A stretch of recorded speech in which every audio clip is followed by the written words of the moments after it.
We're approaching the halfway stage in F1 2001. The Canadian Grand Prix has a lovely habit of producing great dollops of drama. Enjoy the race now in the company of Martin Brundle and Murray Walker. There was just over 1/10 of a second, listen to this, just over 1/10 of a second covering the top six. Incredible. Jordan going well. Ricardo Zonta returning to Grand Prix racing with Heinz-Harald Frentzen out after his crash at Monaco, third fastest this morning. The McLarens second and fifth, the Ferraris sixth and eighth. Does that mean they're on a two-stop strategy? We know that Eddie Irvine, 15th on the grid there, and the Jaguar on the softer compound Michelin's is on a one-stop strategy, so we can expect to see him sprint through the field. That's it. 1 o'clock local time. Away they go. And you'll see this magnificent circuit. You've heard Martin, and here he is again. Sorry, two BARs very slow away there. Panis, one of them. Will they be able to stay in the pack? I think they have just done. So the BARs slow to get away, but they've stayed within the pack, Murray, so they can rejoin their original grid position. Yeah, and let's not forget that McLarens have had launch control problems in the past. Not once, not twice, 3 times. They said for the last race at Monaco they didn't expect a problem. They'd had 1,000 starts. Didn't help David Coulthard very much. He's confident here though. And we've seen Häkkinen rip the floor out of his car twice through the weekend. Ralf Schumacher second on the grid. Mika Häkkinen 8th on the grid. He's got a lot of work to do. Craig Pollock intent looking at his 2 drivers. Olivier Panis is 6th on the grid. Jacques Villeneuve is 9th on the grid. It is a 69 lap race. They are all ready to go. They've been a very long time held on the front row of the grid, and now the lights. When all 5 go out, the Canadian Grand Prix will be go, go, go, go! Michael Schumacher gets away, well his brother gets away. Michael Schumacher on the inside at the left. Ralf tucks in behind him. Now, are they all going to get around? It looks to me as though we're okay so far. Yes, it's a good start for the Canadian Grand Prix. Great news, and in the lead, the Scarlet Ferrari of pole position holder Michael Schumacher with his brother Ralf in second place. Look at the way that Michael is already starting to pull away, and David Coulthard still in third position where he started, followed by Trulli, followed by Barrichello. Yeah, Barrichello very fast and already harrying Coulthard. Be interesting to see the fuel loads, but Barrichello then appearing. He had a bad grid slot, as we know. Maybe he's running a bit lighter to try to make up in the early stages, and that's worked out well so far, already clearing Trulli, as you point out. So Schumacher 0.3 ahead at the end of the first lap, closely followed by then a Jaguar and Eddie Irvine out, and one of the Saubers didn't see which one. It's Heidfeld, Nick Heidfeld. They were together on the previous lap. They were 11th and 12th. Maybe Heidfeld was trying to get past Eddie Irvine, I don't know, but whatever, they are both out of the race, so that's 3 cars out. Heidfeld, Irvine and the previous retiree, and over the line they go. Now that is into the 3rd lap. Michael Schumacher has increased his lead to 7/10 of a second. Light fuel load, and the David Coulthard is on a heavier fuel load, and we know that the McLaren is extremely fuel efficient. They demonstrated that at Monaco, and David Coulthard could well be just held up momentarily, just losing 1/10 of a second here or there because he's in a heavier car. But whatever, Barrichello is certainly searing through the field. He's closing right up now on Ralf. And that was a replay then. It looked like Irvine tagged the back of Heidfeld as they were in turn 8, and the pair of them straight into retirement. The problem for Barrichello is he needs to clear that Williams. If he's on a light fuel load, we're pretty sure that he is, and to make that pay off this afternoon, he needs to clear that Williams very quickly, because I'm sure his teammate will then let him through. Yes. Michael Schumacher will let him through if he's on a different strategy. And you're looking at Trulli, who is 5th, Panis, who is 6th, and Verstappen, I'm sure, is on a light fuel load in the Arrows. He's done that in the past. It looks to me as though he's doing it again. He's in 7th place. And that's Montoya getting extremely close to the back of Mika Häkkinen, 10th and 11th. Häkkinen I saw in the background getting very leery into turn 3 on the first lap of the race. That's why he slipped back down to 10. Barrichello spins it. Sorry, Martin. Barrichello spins out as he tries to get past Ralf Schumacher. He's kept the engine running and through stream. That's Verstappen who's just gone through. And behind him, Raikkonen and Zonta. It's a bad blow for Rubens Barrichello. Curious how you can spin a car these days in a traction zone with traction control, Murray. Very unusual. I'll need to see a replay of that because I was looking at the data computer up here, but maybe Barrichello clipped a curb or something. But surprising that he can. I haven't seen a car spin there for years, actually, on the way out of that corner, especially with traction control. Here we go then. Look, he comes off the inside of the curb. Yeah, just lights the rear wheels up. Yeah. So something awry there, I think, with the electronics. Well, he's down to 14th place now behind Enrique Bernoldi, the man who caused all the controversy at Monaco by staying ahead of David Coulthard. Yeah, look at this battle behind. Zonta in the yellow car is 8th. Then there's Mika Häkkinen, Montoya and Barrichello. There's the Scarlet Ferrari of Barrichello having a look at Montoya. And the chap who's holding them all up in comparative terms is Kimi Raikkonen in the Sauber with the yellow mirrors. It's Raikkonen, Zonta, Häkkinen, Montoya, Barrichello, all virtually nose to tail because Raikkonen is going slower than the rest of them behind him can ideally go. I've said it's in again comes Jenson Button. His teammate Fisichella was the first retirement after he had lost virtually his two cars in the wall of Ferrari. It's a Ferrari. It's Barrichello. Sorry, Martin. Rubens Barrichello out of the race. Now, debris on the track. Who was the other car? You can. I think there'll have to be a pace car situation there. You've got two cars in the same place, and we think it's Montoya, of course. So they were nose to tail. Maybe Montoya went off and took Barrichello with him. And the safety car is out. That's the only thing they can do. Safety car deployed then. That's a breath of fresh air for a few people because that is a very closed area. You can see for yourself trees either side of the racetrack. It's very difficult to clear the cars from this. The exit of turn 4 just before that nasty turn 5 where Panis smashed up his legs. Safety car then picking up the leaders and the pack will close. Michael then has got the jump on Ralf. Michael caught them sleeping a little bit there and he is away and he's opened up a small gap. Coulthard then managing to haul in that 12-second deficit courtesy of the safety car. And this is slow puncture territory we're in here because a lot of debris on the track. Two Benettons running into each other. That's Verstappen out of 6th place. He was 6th, if you remember, and as I expected, he's on a two-stop strategy. Bernoldi then out of the race. Yep, Mika not at his best when he's having to charge, as you rightly say. So that's yet another retirement. That leaves 14. And the last car now is Jos Verstappen after his pit stop. He is the only driver in the 14, with the exception of Tasso Marquez in the Minardi, who has been in unseen by us. We're on lap 26. Here is the order after the safety car has returned, and you can see they're getting pretty spread out already.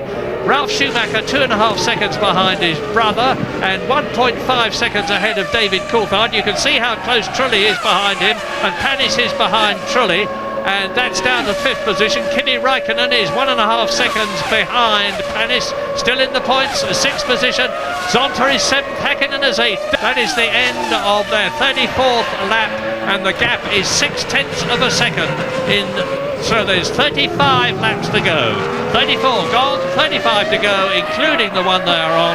Half distance in Canada.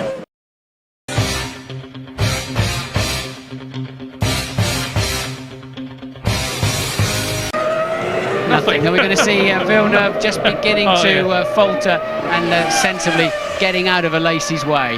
Yeah, really, this is a jinx circuit as far as poor Jacques is concerned. And Ralf Schumacher right alongside Michael, who moves across quite fairly. But now the battle is really on. This is lap 35, and Ralf is giving his brother a very, very hard time. Michael under the most gigantic pressure, but he's got a clear track in front of him. He knows who's behind him. He knows it's his brother, and he's said time and time again, I love racing with Ralf because we trust each other. Poor Jacques walks in. This is, I think, the 5th year in succession that he's had something dramatic happen to him at Canada. We think it's transmission, and look, this is how far alongside Ralf got coming down into the last corner. and not quite far enough in his view to make it stick. So that's where Ralph's going to make the move if and when he makes it. But let's remember, Michael's trying to win a world championship, Ralph's trying to win another race. And still Michael leads Ralf, Ferrari leads Williams, Ferrari engine leads BMW, Bridgestone lead Michelin, and Ralf is having a look all the time. Look to the left, look to the right, through the chicane, over the line to complete the lap, and that is 37 completed into lap 38. The gap, well, it's a visual gap, but in terms of time, it was about 4/10 of a second. Look how close Ralf is to Michael. Will he have a stab this time? And strange time to cut away, Mr. Director. No, clearly, of course, he didn't get through. Yeah, of course, Michael is an absolute master of tactics and placing the car. There's very little between it at this point of the race between the two cars. I have the feeling that if Ralf Schumacher could only scramble past his brother, he could pull away. But he can't scramble past his brother. We're on lap 40 now. Just briefly, what's actually put you out this afternoon? I'm not sure. I believe it's the clutch, but it could be something else. But Louise, I must interrupt because I'm sorry. We were seeing another mighty challenge from Ralf Schumacher, but he just can't do it, Martin. He just can't get near enough to have a brave stab. Later in the race he probably will, but it's too earlier days at the moment. And just to finish up what Jacques was saying there, he believes it's a clutch failure and launch out of the corner. Is this the lap Ralf can do it? No, it's not. No, and they're coming up to Luciano Berti to lap him. The young Brazilian who has switched from Jaguar to Prost is running last but one. He's 11th out of the 12 who are left. And both the Ferrari and the Williams are closing up on him. And if this happens at a difficult part of the course when they make to pass, as I've said in the past, it could be Ralf Schumacher's opportunity if Michael gets his passing move wrong. I would be very surprised if he did, as talented and experienced a driver as he is. Verstappen is up to 4th, David Coulthard is 5th, Schumacher, Ralf is having yet another look at exactly the same place, and again he backs off. Surely this can't go on much longer. But Ralf knows if he snatches a break up the inside of his brother, he'll just career into the side of him or across the grasscrete, and he'll get a stop and go penalty if he makes a place by shortcutting the chicane. Yeah, that's despite having a fuel flap open. Of course, the pits are sometimes left-handed, sometimes right-handed. There's 2 fuel flaps on a Formula 1 car, and they only use 1 per weekend. The other one they're not using this weekend is up on Häkkinen's car. Won't help the aerodynamics much. But, of course, Ferrari must be waiting for Michael. He will go straight down the pit lane. And Ralf Schumacher takes the lead in the Canadian Grand Prix, and he knows now that he's got to go as fast as he possibly can to build up a gap with a clear track in front of him, and hope that when he comes in for his fuel stop, he will be able to exit the pit lane in front of his brother Michael. James. 60 kilos of fuel have to go into this car, as well as the 4 tyres. Anything more than 9 seconds stationary is a problem for Ferrari and could hand the race to Williams. Good stop, 8.4. Williams, the pressure is on you now, guys. Yeah, indeed it is, and Michael Schumacher regains the track before Mika Häkkinen goes through in 3rd position. Surely he will come out in the lead. Watch the pit lane looming up now. Get the speed off before the speed zone now, and down he goes. It will be a reasonable run. Somewhere in the middle of the lane are the Williams team, and looks so slow, Murray, doesn't it? Yeah, but this is the crucial point of the whole race. If they do a nice clean stop, and the Williams team are very experienced at this, on go the new Michelin tyres. The wheel now to timed up now. Where is Michael Schumacher? Ralf Schumacher comes out of the pit lane now, and there is Michael in the background. Ralf Schumacher rejoins the circuit, and a roar of approval from the crowd.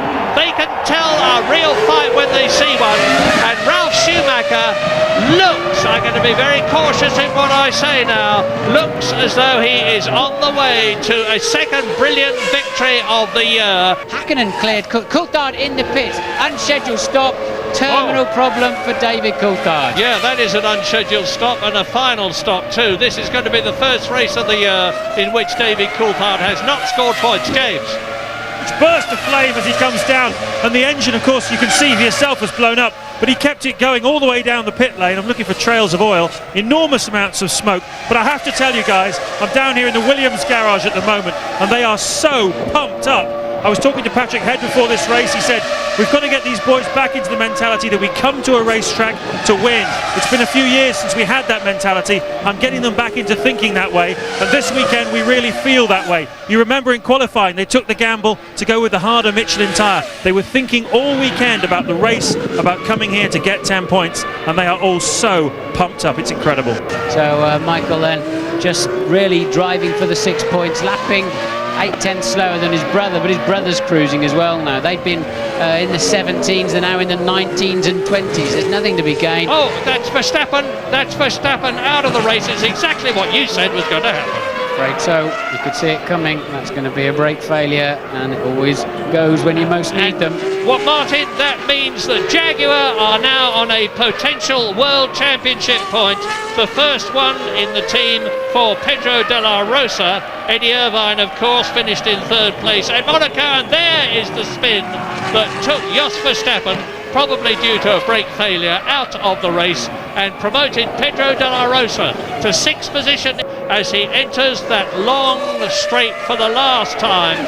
Comes down to the chicane, second gear, 70 miles an hour on the apex from 205 miles an hour to exit it, and Ralf Schumacher wins the Canadian Grand Prix for Williams, for BMW, for Michelin, and of course for himself. A superb win, and another brilliant drive, not only by Ralf but by his brother.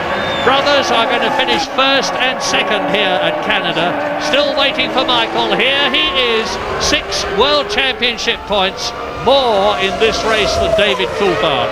He now leads the championship by 18 World Championship points. So Michael Schumacher, I don't know what the problem was, but he won't be too unhappy. Mika Häkkinen finishes in third place, having started 8th and dropped as low as 9th. Well, the problem was Ralf in the Williams was faster, and that mid-sector, we could see that as soon as he could catch Michael easily, he couldn't pass him. But when he had some clear air, he obviously had a lot of fuel in the tank. He was able to really put in some stunning Schumacher-esque laps, and that launched him into the lead that he was never going to relinquish unless he had some kind of reliability problem. So Raikkonen comes over the line in 4th. Finn's 3rd and 4th. Jean Alesi with a strong 2 points for a very relieved Prost team.